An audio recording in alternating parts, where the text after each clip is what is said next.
오늘 하나님 말씀은 야고보서 1장 15절 말씀입니다.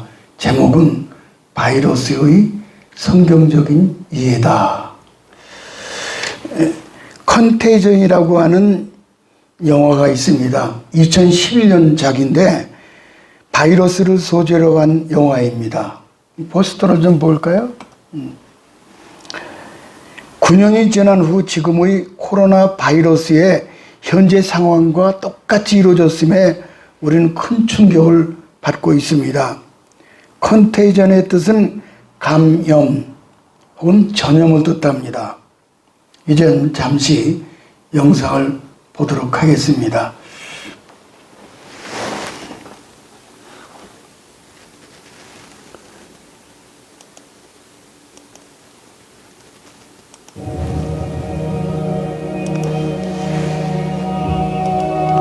Groundbreaking ceremony from the factory. Did you mention seeing anyone who was sick? Anyone on a plane or the airport? No, said she was jet lagged. The average person touches their face 3 to 5 times every waking minute. In between, we're touching doorknobs, white fountains, and each other. Go up to your room, honey. So we have virus, no treatment protocol, and no vaccine this time. You had a seizure this morning, but She had a history of seizures and allergies. As of last night, there were 32 cases. Unfortunately, she did die. Right. So can I go talk to her? Mr. Amos, your wife is dead. what are you talking about? What happened to her? What happened to her? Is there any way someone could weaponize the bird flu? Is that what we're looking at? Someone doesn't have to weaponize the bird flu. The birds are doomed. Watch this. It's transmission, so we just need to know which direction. On that one, there were 2 people, an N4 and N16. Include us. It's a billion. That's where we're headed. They're calling out the National Guard. They're moving the president underground. People will tell me. It will tip over. The truth is being kept from the world. Cook your samples, destroy everything.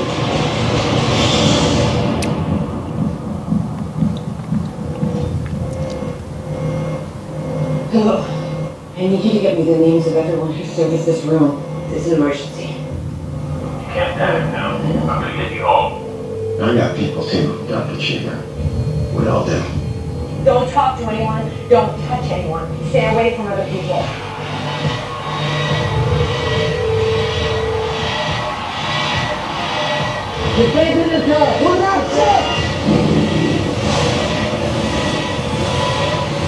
It's figuring us out faster than we're figuring it out. It's mutating.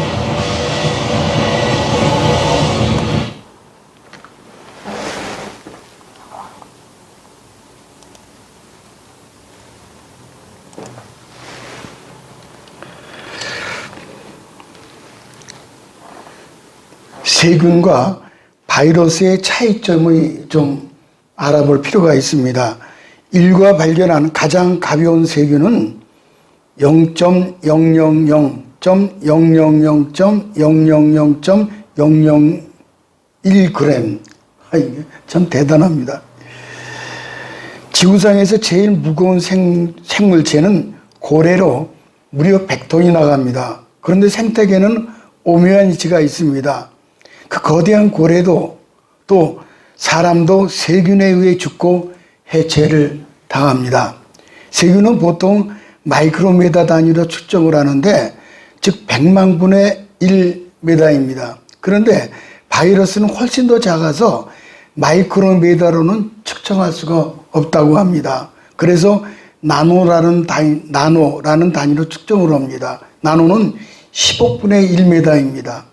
세균은 광학 현미경으로 볼 수 있지만은 바이러스는 오직 전자 현미경으로만 볼 수 있다고 합니다.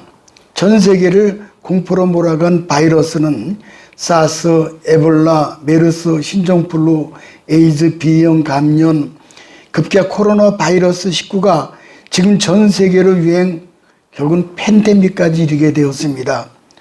바이러스는 독, 포이전이라고 하는 뜻으로서 라틴어 바이러스에서 유래가 됐습니다. 세균이 생명체와 바이러스는 차이가 있는데 세균 생명체는 세포 스스로 먹이를 섭취하고 소화를 합니다. 이게 이제 이 세균입니다. 그러나 바이러스는 스스로 살아갈 수 없으므로 다른 생명체를 숙주로 기생하면서 자가 증식을 합니다. 징그러워요. 인류는 세균을 백신을 만들어서 방어했지만은 바이러스는 단계별로 변종이 되므로 백신 개발이 어렵다는 거예요. 바이러스를 통해서 이 시대에 주시는 교훈을 배워서 바른 길에 우리가 서야 할 것입니다. 역사에 반복되는 하나님의 경륜을 보고 우리는 순례자로서 저 높은 곳을 향해서 나아가야 할 것입니다. 이제 먼저 바이러스와 죄를 이해할 필요가 있습니다. 바이러스와 죄의 이해를 보게 되면은 바이러스와 죄의 공통점은 보이지가 않는 거예요. 이때 바이러스는 물질적이기 때문에 전자현경을 통해서 발견합니다. 반면에 죄는 영적인 부분이기 때문에 오직 바이블, 성경을 통해서만이 인간 자신이 죄인임을 자각하게 됩니다. 오래전에 여름성경학교를 했었는데 그때 주제가 뭔가 하니 성경은 깨끗한 거울이다. 그런 이제 주제였었습니다. 성경은 깨끗한 거울. 좀 볼까요? 보면은 마치 거울을 통해서 자신의 얼굴과 그 모습을 보듯이 성경이라는 거울을 통해서 자신이 죄인이라는 사실을 깨닫습니다. 현대인들의 필수품이 거울인 것처럼 그리스도인들은 하나님 말씀의 필수품이 되어서 자신을 매일 비추어 보아야만 합니다. 우리 마음과 생각을 더 맑고 깨끗하게 닦아서 하나님 기뻐하시는 삶을 살아야 합니다. 성경에서 나오는 죄라는 용어의 가장 기본적인 단어는 구약 성경에서는 히브리어 하타라는 뜻을 쓰고 있고 신약 성경에서는 헬라어 하마르티아라고 씁니다. 근데 이 둘은 표적을 빗나갔다 그런 뜻이에요. 표적을 빗나가 버린 거예요.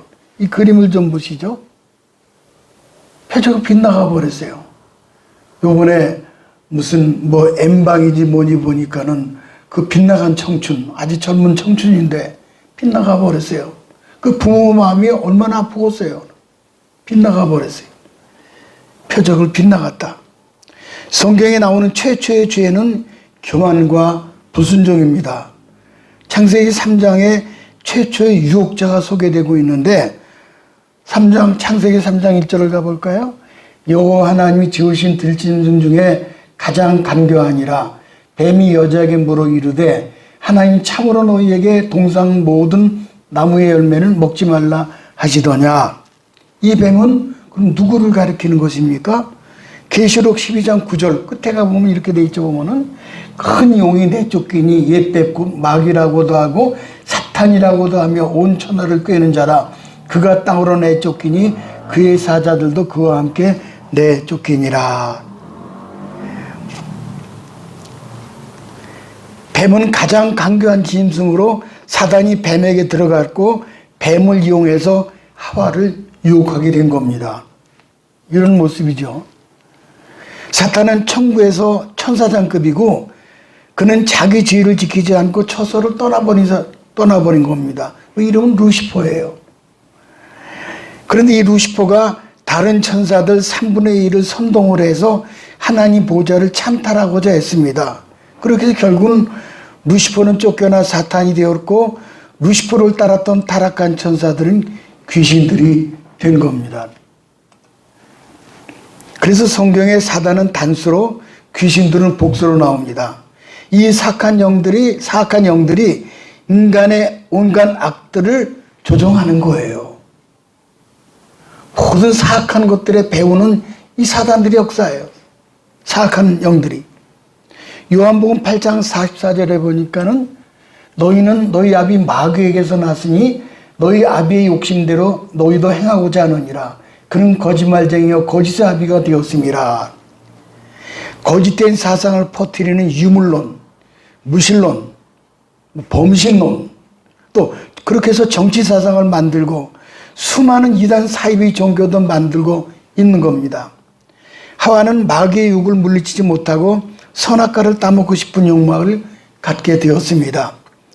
창세기 3장 6절에 보면은 여자가 그 나무를 본즉 먹음직도 하고 보암직도 하고 지혜롭게 할 만큼 탐스럽기도 한 나무인지라 여자가 그 열매를 따먹고, 그리고 아담에게 주니까는 남편도 받아 먹었습니다.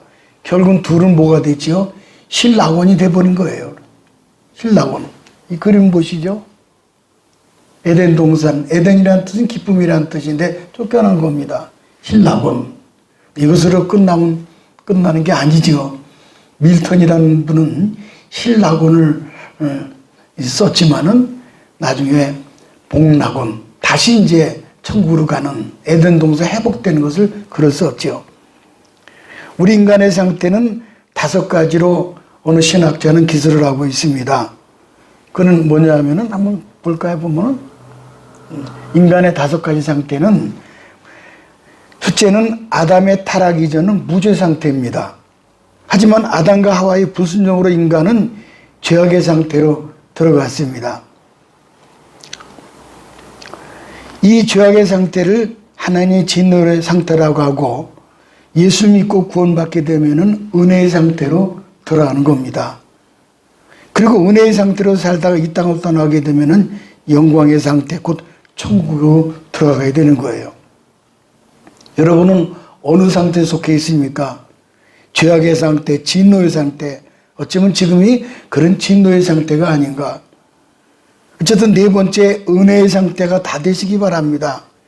성경 욕심에 대해서 이렇게 말씀하고 있죠. 야고보서 1장 15절에 보면은 욕심이 잉태한 즉 죄를 낳고 죄가 장성한 즉 사망을 낳느니라.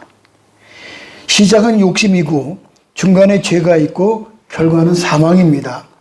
사단과 타락한 귀신들은 모두 욕심으로 망했습니다. 아담과 하와 역시 욕심에 이끌려 시험에 빠졌고 에덴 동산에서 쫓겨났고 사망에 처해지게 된 겁니다. 한국 기독교 역사상 처음으로 사회적 거리 두기로 모이는 것이 아니라 가정 예배를 우리가 기독교도 드리고 있습니다. 이런 모습이죠. 너무 아름다운 모습입니다. 이번 사태를 우리는 거짓과 위선의 바이러스를 다 버려야 합니다. 정직과 진실의 항체로 치료를 해서 정직한 신령을 가져야 합니다. 이번 바이러스는 처음부터 거짓이라는 변종이었습니다. 발원지인 중국 우한은 온갖 거짓이 난무합니다. 한국에 본격적으로 퍼뜨리게 된 것도 거짓 이단 신천지 사이비 종교를 통해서 확산이 된 겁니다. 사도행전에 나오는 아나니아와 삽비라는 역시 성령을 속이는 거짓으로 인해서 죽임을 당한 것이 성경에 나옵니다. 하나님은 거짓을 미워하시지만은 정직한 사람은 후손까지 복을 주십니다. 이사야 시편 112편 보면은 그의 후손이 땅에서 강성하며 정직한 자들이 후손에게 복이 있으리로다. 부와 재물이 그의 집에 있으며 그는 흉한 소문을 두려워 아니하며. 아멘. 이 말씀이 그대로 이루어져야 합니다. 당대도 복을 주시고 그 후손들에게 흉한 소문을 두려워하지 않는다는 거예요. 너무 참 귀한 말씀입니다. 어느 50대 부부가 결혼기념일을 맞이했습니다. 천사가 두 분의 행복한 모습을 보니까 보기 좋습니다. 결혼기념으로 소원 한 가지 들어드리겠습니다. 천사는 먼저 아내에게 소원을 물었습니다. 아내는 남편하고 세계 일주 한번 했으면 좋겠습니다. 그래서 세계 일주 크루즈 두 장을 쥐어주었습니다. 천사는 남편에게 당신의 소원은 뭡니까? 남편이 머뭇거리더니 천사를 한쪽 구석으로 데리고 가가지고 이렇게 얘기를 하는 거예요. 저 한 30살쯤 연하의 마누라를 데리고 살았으면 좋겠습니다. 천사는 웃으면서 남편의 소원을 당장 들어주었어요. 남편의 나이가 50대인데 갑자기 늙어지더니만은 80대 할아버지가 돼버리고 만 거예요. 욕심의 결과죠. 두 번째는 바이러스와 보혈을 우리가 이해를 할 필요가 있습니다. 히브리서 9장 12절에 보면은 이런 말씀이 있습니다. 염소와 송아지 피로 하지 아니하고 오직 자기 피로 영원한 속죄를 이루사 단번에 성소에 들어가셨느니라. 인간이 당면한 문제는 죄. 그리고 어떻게 하면 그 죄를 용서를 받는가? 여기서 이때 예수님의 보혈은 속죄의 능력을 갖고 있습니다. 마틴 루터는 성경을 짜보면 피가 흐른다. 깨를 짜면 기름이 나오고 포도를 짜면 포도즙이 나오는 것처럼 성경 바이블을 짜면 피가 나온다는 겁니다. 이 말씀은 성경의 이야기의 핵심은 바로 피라는 겁니다. 구약 성소의 중심은 제사로서 역시 피입니다. 소와 양을 제물로 죽여 피를 흘려서 제사를 드립니다. 이런 그림입니다. 사람의 죄값을 짐승이 대신해 주는 겁니다. 근데 신약 성서의 중심은 예수님의 고난의 십자가를 뜻합니다. 그래서 이제 예수님이 십자가를 이렇게 지신 거죠. 예수님은 희생양으로 십자가에서 보혈의 피를 흘려서 인간의 죄를 대속하시고 구원을 완성해 놓으시는 거예요. 누구든지 빈손 들고 십자가를 붙들기만 하면은 그는 구원을 받습니다. 그러므로 십자가 보혈이 우리를 죄에서 벗어나게 해주시는 거예요. 출애굽 12장에 보면은 이스라엘 백성들이 출애굽 당시에 유월절을 지키는 이야기가 기록되었습니다. 이스라엘 백성들이 출애굽하기 전날 저녁에 어린 양을 잡아서 그 피를 문설주에 바릅니다. 그 밤에 애굽의 장자는 다 죽는 재앙이 임합니다. 그런데 문설주에 피를 바른 그 집은 재앙이 넘어갑니다. 그래서 패스오버, 곧 유월을 한다는 거예요. 넘어간다는 거예요. 그 피가 재앙을 넘어가게 한 겁니다. 출애굽 12장 7절을 가볼까요?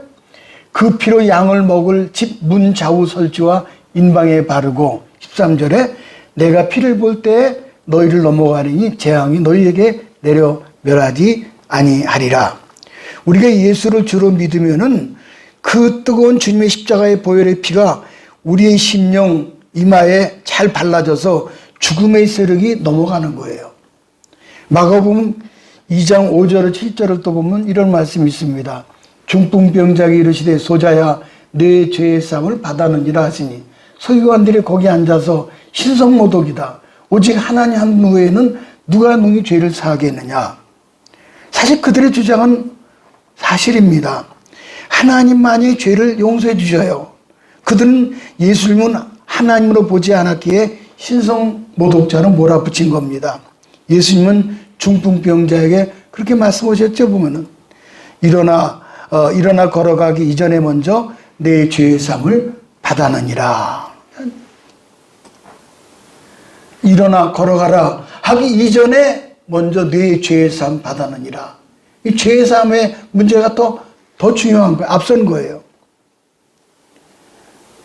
지금 중풍병자는 부축한다고 해서 걸을 수 있는 상황이 아닙니다. 심장에 누운 채 팔과 다리 힘줄도 퇴화했고 혈관도 막혔고 뼈도 약해졌고 뇌의 기능도 손상되었습니다. 그럼에도 불구하고 일어나 걸으라고 명령하시니까는 신체 조직이 순식간에 부활되어서 치료받고 걷게 하신 것입니다. 어떤 분이 심장 동맥에 문제가 있어서 더 이상 살 수 없게 되었습니다. 12시간에 걸친 목숨을 건 대수술이었습니다. 피가 모자라 친구 수십 명이 헌혈을 하고 몇 시간 기도를 했습니다.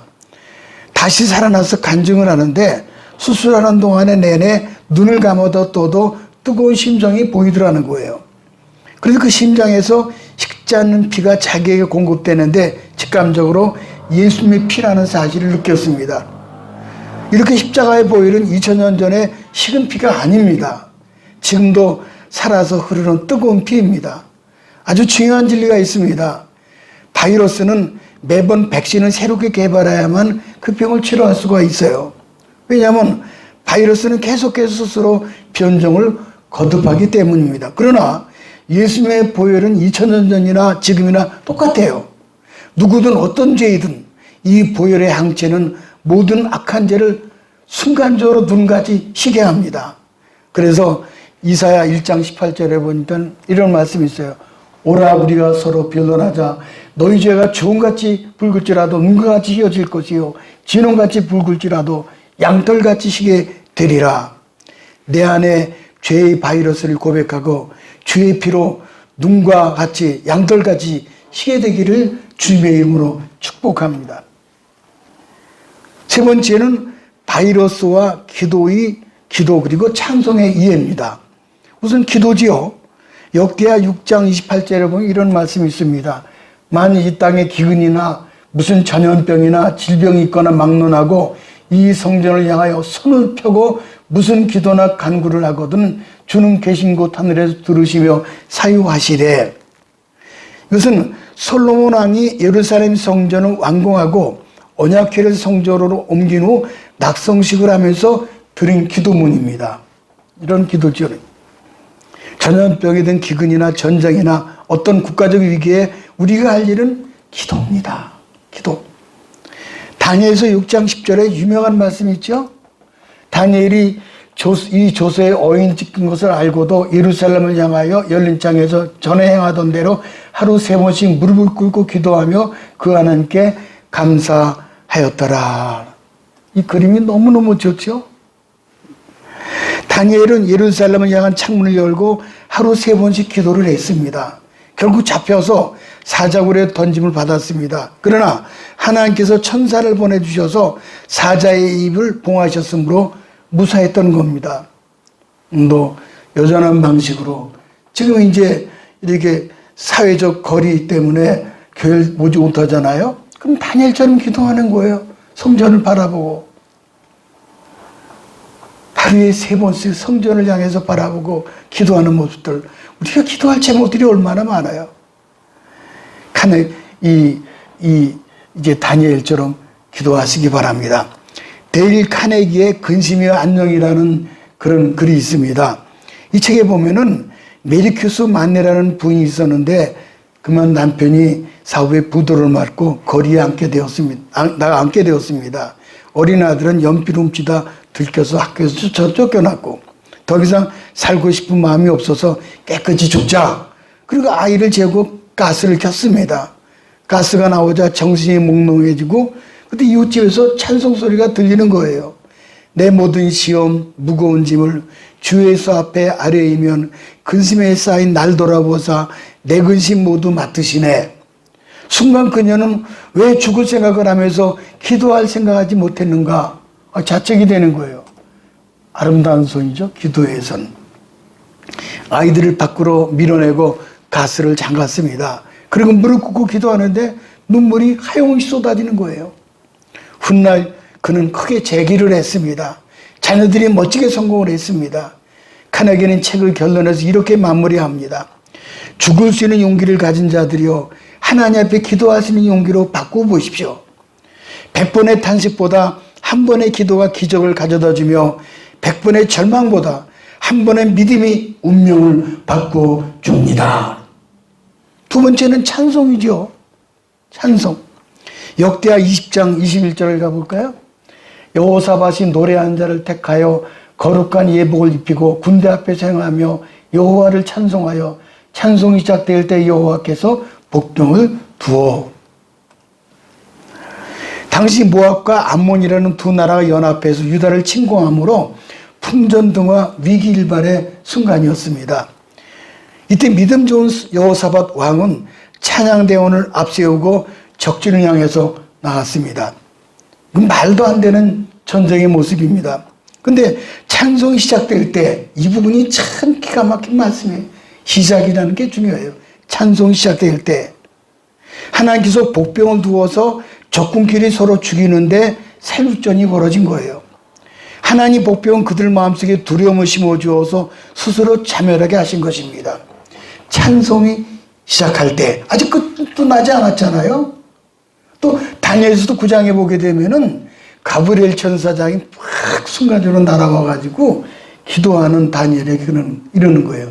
너는 크게 은총을 입은 자라. 내가 기도를 시작할 즈음에 명령이 내렸다. 아멘. 시작이 이렇게 중요한 거예요. 아직 끝나지 않았어요. 기도도. 아직 찬송이 막 시작된 거예요. 그런데 기적이 나타나는 거예요. 그래서 유다가 적진으로 갔을 때 이미 모압 암몬 연합군은 참담한 모습으로 다 죽어 있을 뿐입니다. 이 세상 살다 보면은 유리한 조건을 가졌다고 해서 반드시 성공하는 것은 아닙니다. 서둔다고 해서 먼저 가는 것도 아닙니다. 군사력 전략적인 면에서 유다가 적군을 이길 수가 없어요. 그럼에도 불구하고 유다가 이겼습니다. 키워드는 하나님을 의지하고 찬송을 하였기 때문입니다. JTBC에서 이런 제목의 영상이 올라왔습니다. 각자의 집에서 교향악단 밴드 자가 격리 속에서 콘서트, 이런 내용이에요. 그러면 이 영상을 좀 잠시 보도록 하죠. 한번. 이런 내용인데 영상을 좀 보도록 하겠습니다. 이거 조금 더 보고요. 내용은 바이러스는 전 세계 사람들 사이에 거리를 벌려놨지만은 그럴수록 더 가깝게 붙고 있다는 거예요. 네덜란드의 로테르담 필하모닉 단원들은 각자의 집에서 맡은 부분을 연주의 모습을 다 영상에 담아서 이제 서로 합친 겁니다. 오케스트라 연주자들이 떨어져 있어도 공연장의 문을 닫아도 각자의 영상을 모으니까는 도시 전체가 공연장이 된 겁니다. 이 영상에 너무도 귀에 익은 베토벤의 환희의 성과 합창이 마지막 악장에 이제 그 악장이 완성이 돼요. 이 모습이 너무너무 좋았어요. 곧 우리가 귀에 익숙한 찬송가 64장 기뻐하며 경배하세 영광의 주 하나님, 죄와 슬픔 사라지고 의심 구름 거치니 변함없는 기쁨의 주 밝은 빛을 주시네 노래하며 행진하여 싸움에서 이기고 승전가를 높이 불러 주께 영광 돌리세. 보세요. 환희의 찬송가는 보면은 기뻐하며 경배하세 영광의 주 하나님, 주 앞에서 우리 마음 피어나는 꽃 같아 죄와 슬픔 사라지고 할렐루야. 마지막에 노래하며 행진하여 싸움에서 이기고 성전가를 높이 불러 주께 영광 돌리세. 아멘. 여기서 제가 큰 영감을 받았어요. 그렇다. 저는 이 영상으로 큰 감동을 받고 우리 지구촌은 이 코로나 바이러스를 넉넉히 이길 것이다라고 생각을 했던 것입니다. 이제 잠시 영상을 보도록 하죠.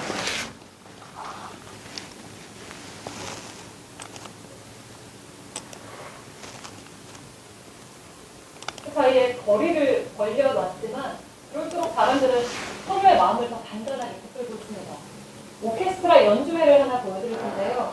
연주자들이 서로 떨어져 있어도 연주는 어떻게든 완성이 되고 공연장의 문을 닫으면 도시 전체가 공연장이 됩니다. 김나은 기자입니다. Ik ben Rosalind en ik speel als 공연장이 아닌 가정집 창문을 그리고 벽을 배경으로 각자 연주가 시작합니다.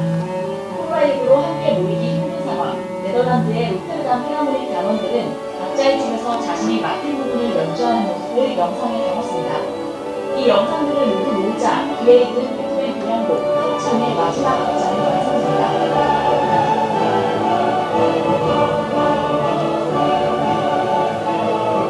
전 이미 유통 제한명령이 떨어진 이탈리아와 스페인은 도시 전체가 콘서트장이 됐습니다. 현관문 밖으로 나오는 대신 집집마다 있는 발코니에 선 사람들이 건너편 집 이웃을 바라보며 노래 부릅니다.